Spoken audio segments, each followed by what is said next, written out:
Sean Diddy Combs has just filed a brand new bid to get out of jail before his sentencing in a few months. From arguing he shouldn't be locked up for his swinger lifestyle, to highlighting the atrocious conditions at the MDC, to addressing allegations of violence, he is fighting for his life in this new letter to the judge. The moment the story breaks, everything changes. Not because of what's confirmed, not because of what's officially stated, but because of what it suggests. A sudden shock inside a place where nothing is supposed to move fast. Sean Diddy Combs be released from jail? I know I've asked that question before so many different times here on Sidebar, but we have right now a brand new request from his legal team, a brand new filing from his defense team arguing for why he should be released now after that monumental verdict in his criminal case several weeks ago.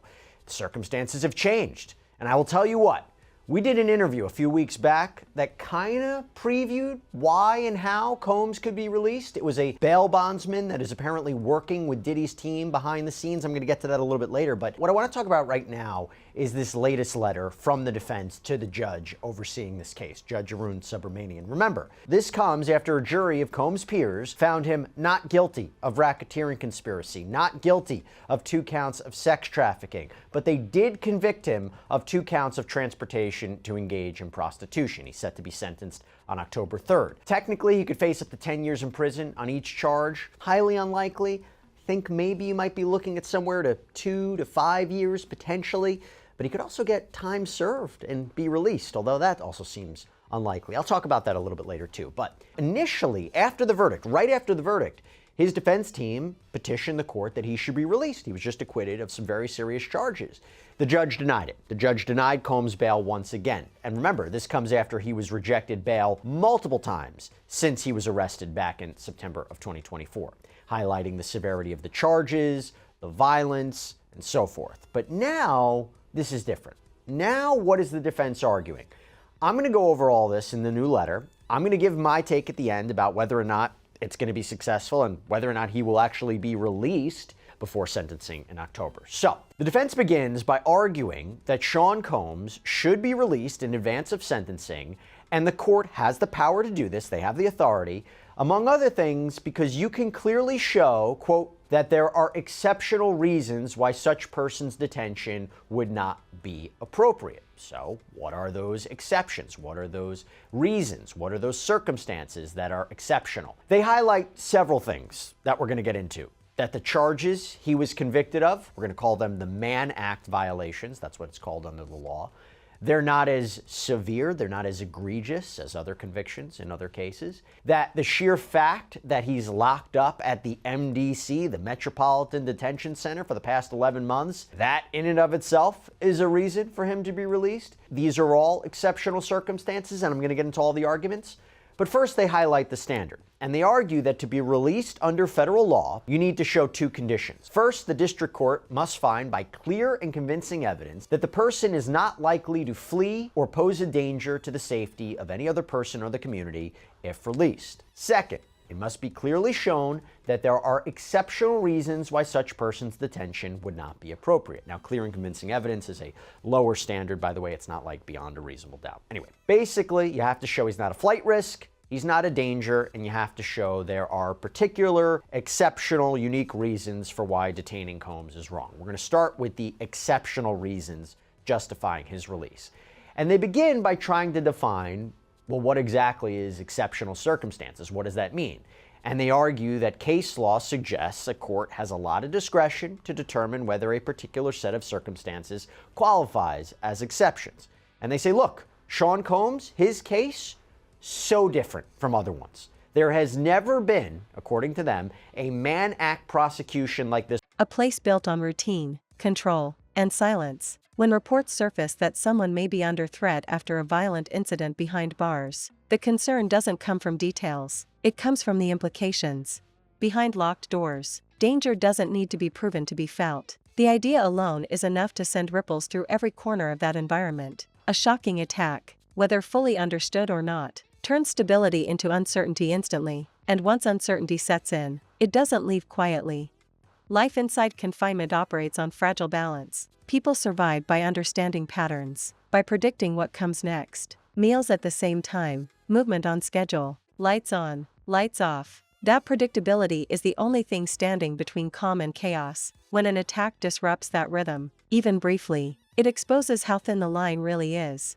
Growing concern doesn't come from official silence or public noise. It comes from the reality that once someone is consistently expressed interest and enthusiasm in her intimate life with Combs, including what they called freak-offs.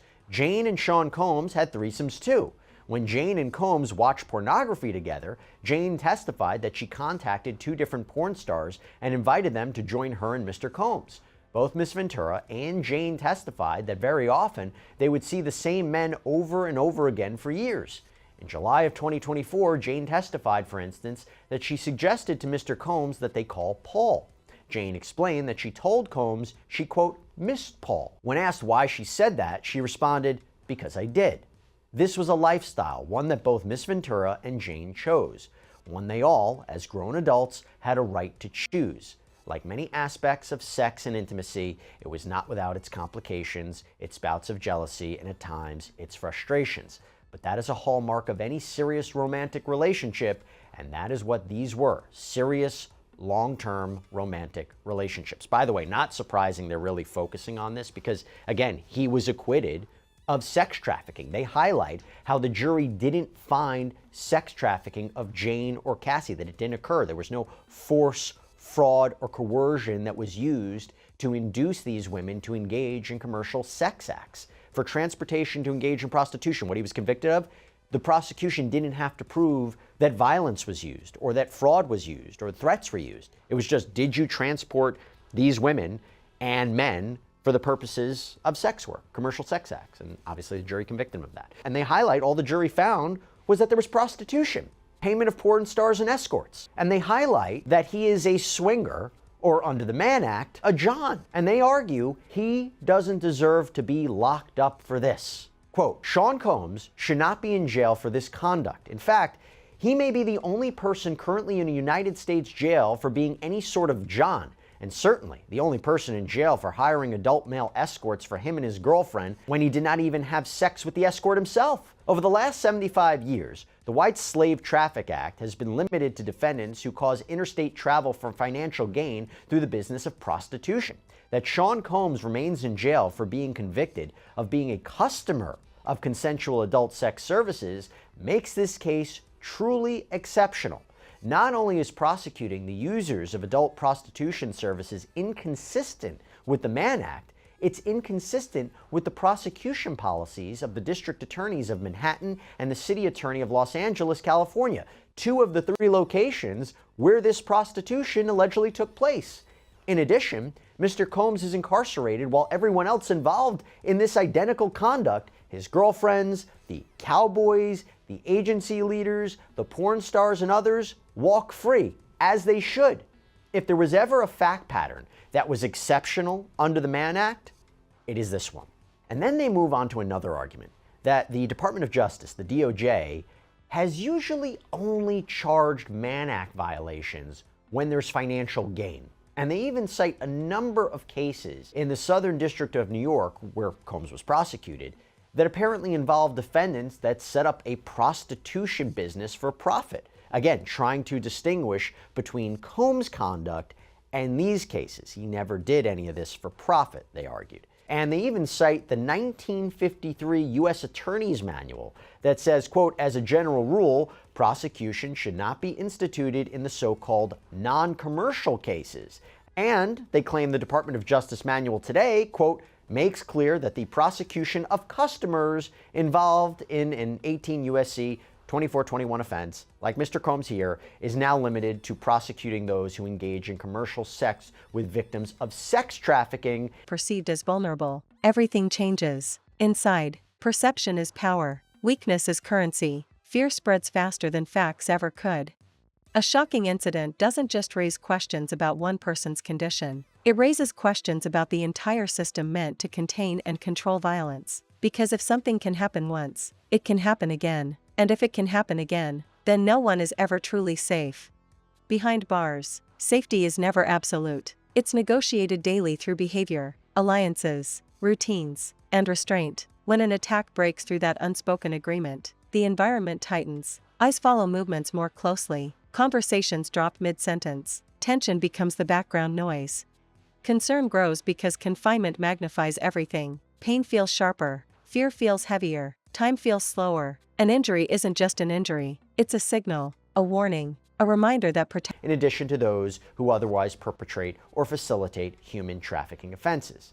And in the absence of any sex trafficking charge, however, it is clear that the standalone Mann Act counts never would have been prosecuted. That seems true. I think you ask any legal expert, they will say if all the government had against Sean Combs was the transportation to engage in prostitution charges, just the prostitution charges, they probably wouldn't have gone after him. They coupled it with racketeering and they coupled it with sex trafficking. I agree with that. I don't think that they would have gone after him just for that. Anyway, the defense highlights how modern day prosecutions of Johns is really when you're talking about exploiting vulnerable foreigners who don't speak English well, which again is not the case here. And they highlight how the only potentially comparable case in New York is where you had a retired police officer and a former judge who apparently hired women to have sex with a male fraternal group called the Jesters. But Combs' attorneys say, while there was no profit there, there's no profit here, there was sex trafficking of those prostitutes. That's what's different. Again, Combs was acquitted of sex trafficking in this case. And here's the main point, quote, moreover, the cases which involve defendants similarly situated to Mr. Combs have been released on bond pending sentencing. In reviewing the cases across the country where the primary or sole conviction was for a violation of 18 U.S.C. 2421, the defendants who were not charged with running a prostitution business have been released pending sentencing. And then Combs' attorneys make another argument for why Combs' conditions are exceptional. And it's about him being locked up at the MDC. They say that a district court judge in the Southern District in another case basically said how bad the MDC is. As Judge Furman noted, the state of affairs at MDC is unacceptable. In so noting, Judge Furman concluded that the conditions in the MDC qualify as exceptional reasons under the statute justifying, and this was the defendant in this case, Chavez's continuing release. Judge Furman found that the conditions at the MDC are, quote, dreadful in many respects, but three warrant particular emphasis. 1. Continued reports of inordinate periods of lockdown. 2. Claims that the facility provides inadequate and or substantially delayed necessary medical care, a particular risk in this case. And 3. General issues about the conditions at the facility. These conditions have not abated in Mr. Combs' detention at the facility. As the court is aware, during Mr. Combs' incarceration at the MDC, the facility was subject to an interagency sweep that was designed to achieve our shared goal of maintaining a safe environment for both our employees and the incarcerated individuals housed at MDC Brooklyn. They're actually quoting what the rationale was. In other words, there is a significant issue at the MDC related to the safety of employees and incarcerated individuals that require outside law enforcement action from multiple agencies to address. Importantly, MDC, as a jail, has a significant law enforcement presence within its walls 24 hours per day that are equipped with investigatory and often unregulated authority. Thus, the requirement of outside law enforcement agencies to ensure safety within the MDC is an admission that serious violence, mayhem, and chaos is occurring within the MDC that requires more than a Band-Aid raid, but rather surgery. Indeed, we are aware of ongoing threats of violence. Action has limits. People on the outside often want clear answers. What happened? How bad was it? What's the condition now? Inside, those questions don't matter as much as one simple truth: something went wrong. And once something goes wrong, trust erodes. A prison attack doesn't need to be dramatic to be devastating. It doesn't need witnesses. It doesn't need footage. It only needs to be believed, because belief alone reshapes behavior. When reports hint at growing concern over someone's condition, it reveals something darker. Not just physical harm, but psychological impact. Injury heals, fear lingers, the mind replays moments over and over, filling in gaps with worst-case scenarios. Inside, sleep becomes shallow, every sound feels intentional, every movement feels like a potential threat. That's how a person becomes truly under threat, not just from others, but from the environment itself.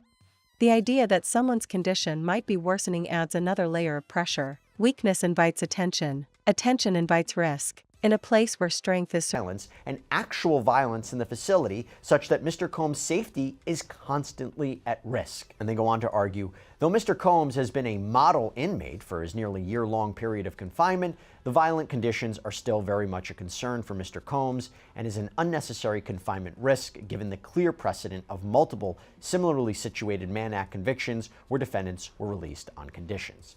Now, the government, by the way, would probably disagree with that statement of him being a model inmate. Remember when they accused Combs of trying to arrange three-way phone calls and buying the use of other inmates' phone privileges to try to make sure the government wasn't listening in, that he was having these private conversations, that he was allegedly trying to contact witnesses in the case, that he allegedly orchestrated a birthday campaign to help his public image while he was locked up. So if we hear a government response, I'm sure they're going to say something about that. Then the defense highlights he's not a risk of flight, he's not a danger to the community, which, by the way, I think are real key points here. But they seem to echo a lot of the same arguments that they have already stated to the court. And remember, they haven't been successful in the past.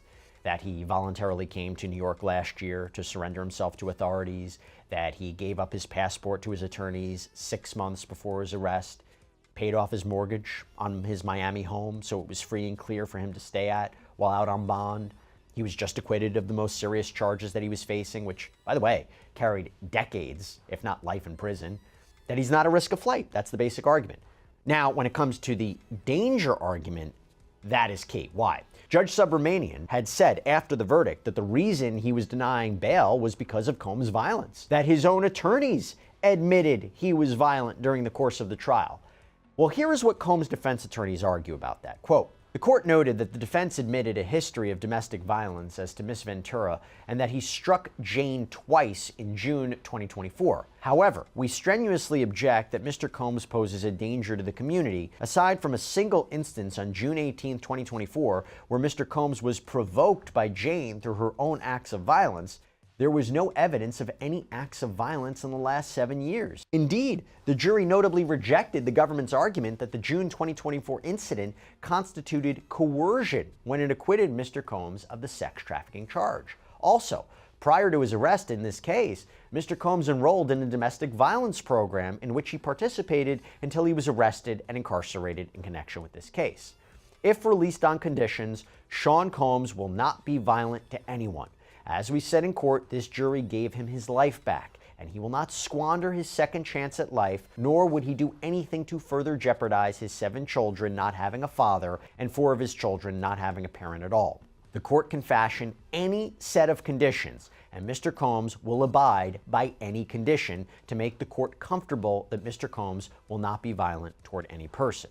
And that is when they propose the following bail package. That Combs will sign a $50 million bond secured by his home in Miami, that the bond will be co-signed by 3 financially responsible people, that Combs will reside in his home in Miami, that his travel will be limited to the Southern District of Florida, the Southern District of New York for attorney meetings, as well as airports that are necessary to travel between the two, that he will be placed under the express supervision of the U.S. Pretrial Services Agency, that he will report to that agency as directed, that his passport will be surrendered to pretrial services, that he shall not apply for any other passport, and they even highlight that the court can add other conditions too.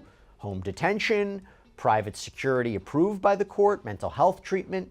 He'll agree to it all.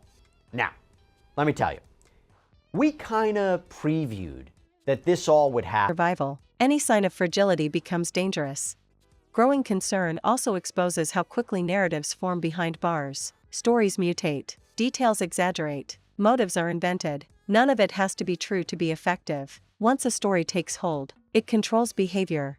A shocking attack doesn't end when it's over. It echoes. It reshapes routines. It forces adjustments. Routes change. Interactions shrink. Trust evaporates. Inside confinement, protection often feels reactive instead of preventative. Measures tighten after something happens, not before. That delay is where fear lives, because everyone knows intervention comes late, if it comes at all. When concern grows, it's not just about physical recovery, it's about psychological survival, about whether someone can adapt fast enough to the new reality created by the incident, because adaptation is everything behind bars. The environment doesn't pause for healing. It doesn't slow down for recovery. It keeps moving, indifferent to pain. Anyone who falls behind risk. Using other inmates, that was a direct affront to that judge. That was remember, we had all those attempts at bail that were denied at the very beginning of the case, one after another after another. This judge, and it's the same judge who's going to sentence him, denied that over and over again. And you and I, again, in another conversation we had on your show, we both said he is screwed now, that he's got no chance because he's violating the rules of the court while in jail. So if he's disobeying the rules of the jail and the directive of the court while he's in custody, how can he be expected to actually follow the terms of a bail agreement when he's out of custody? Right, right. And I think that chicken is coming home to roost again. I mean, I think that's what happened yesterday afternoon. That any judge who has a criminal defendant who behaves like that, that is an affront to the court itself. It's disrespectful to the court. And it's almost like he couldn't get out of his own way there at the beginning. But he had an excellent defense team. He does. He does. So assuming for a moment, whenever the sentencing hearing happens, right? Let's say it happens in a month from now. Let's say it has October 3rd. The question is, what's his sentence? As we mentioned, the prosecution in a filing from yesterday talked about the guidelines range being 51 to 63 months. Now, this is before a pre-sentencing investigation and report. Now, the defense, right, they want 21 months. He's already served almost 10. Talk to us about what you're thinking here, because there is no minimum. The maximum's 10. If the judge were to combine it together, like you said, 20 years, feels highly unlikely that would happen. As we're talking, what is a pre-sentencing report investigation? How would it affect this? What do you think the judge is going to do? There's so many different factors to consider here, and it's not like a murder case when it's like, okay, we know what's going to happen. It's like life in prison without the possibility of parole. It's a given. There's room here. What do you think the judge is going to do? So in federal court, this is actually very interesting. They rely very heavily on those pre-sentencing investigations. So essentially what will happen is there'll be a federal probation officer, and they do these for almost every case, where they will do their own investigation, where they'll talk to family members, they'll talk to employers, they'll talk to neighbors, and they will make a recommendation to the court as to suitability for release, suitability for time.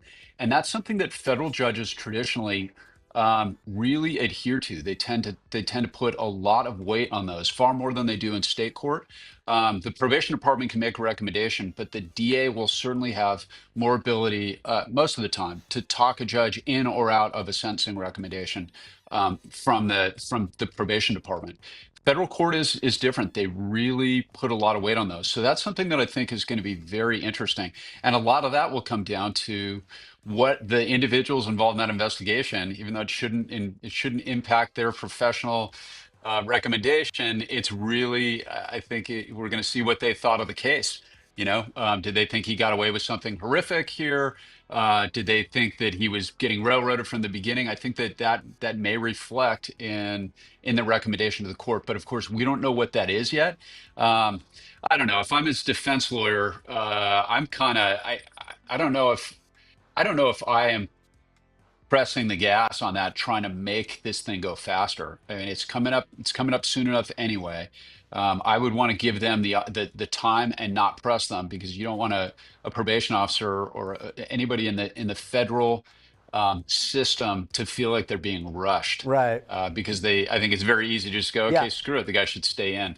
The prosecution made the point yesterday. They said the point, like, we're not ready to give a really sentencing recommendation. We haven't gotten the report. There's people say, well, maybe he'll get time served, right? He's been locked up. There's other people say, no, the judge is going to throw the book at him, even though the judge said Risks being swallowed by it. That's why reports of a prison attack carry so much weight. They aren't just news. They're warnings, signals that the balance has shifted. Inside, people measure safety by absence of chaos. When chaos appears, even briefly, it leaves a stain. That stain doesn't fade quickly. It darkens every interaction that follows. Growing concern about someone's condition also raises uncomfortable questions about accountability, about oversight, about whether those tasked with maintaining order are equipped to do so under constant pressure. But behind bars, accountability feels abstract. What matters is survival, and survival depends on perception, not policy. Once someone is viewed as under threat, isolation becomes both shield and risk. Protection often means separation. Separation means vulnerability of a different kind. Alone with thoughts, alone with fear, alone with uncertainty. The mind becomes its own battleground, replaying what happened, anticipating what might. Yesterday, even though I'm denying him bail and I'm looking at certain conditions, this is not reflective or a preview of what my sentencing recommendation or what my sentence will be. But, you know, are we looking at double digits? Are we looking, you think, at 1 to 5 years, time served? I know it's so impossible to ask, but it is a very specific charges he was convicted of. Yeah, we're not looking at double digits. Okay. I cannot imagine the court imposing that. And remember, because this law is so old, and we're in an age of Uber. So literally, somebody in New York City, a man or a woman who engages the services of a sex worker who lives in New Jersey, and if they pay for their Uber, that technically is a Mann Act violation.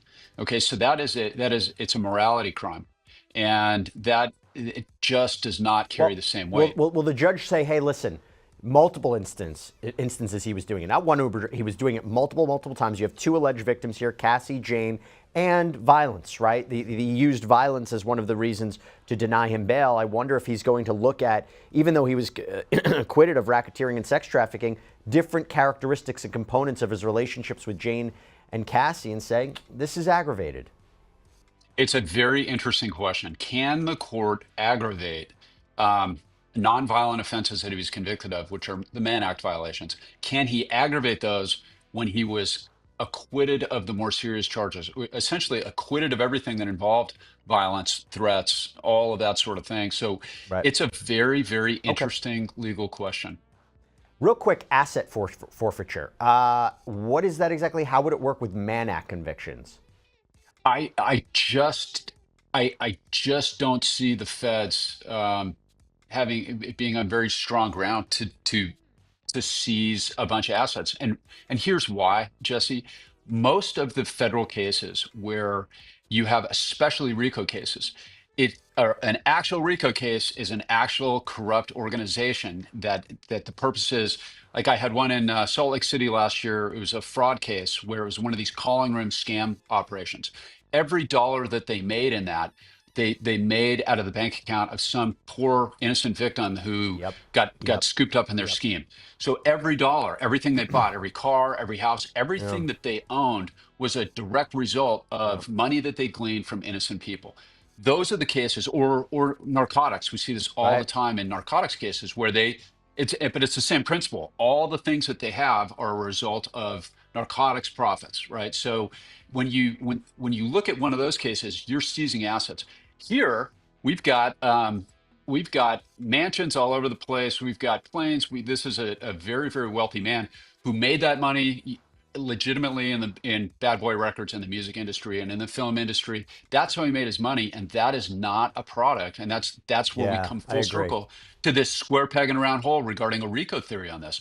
The money, he didn't make any money from the freak-offs. He didn't make any money from all of the alleged things he did. He didn't make any money from that horrible video that we saw where he's beating Cassie in that hotel. That's not the source of his income. So I think, again, I don't think that the feds or even the court, I don't think the court would look kindly on that. And there's an old adage in the law that you and I've talked about before.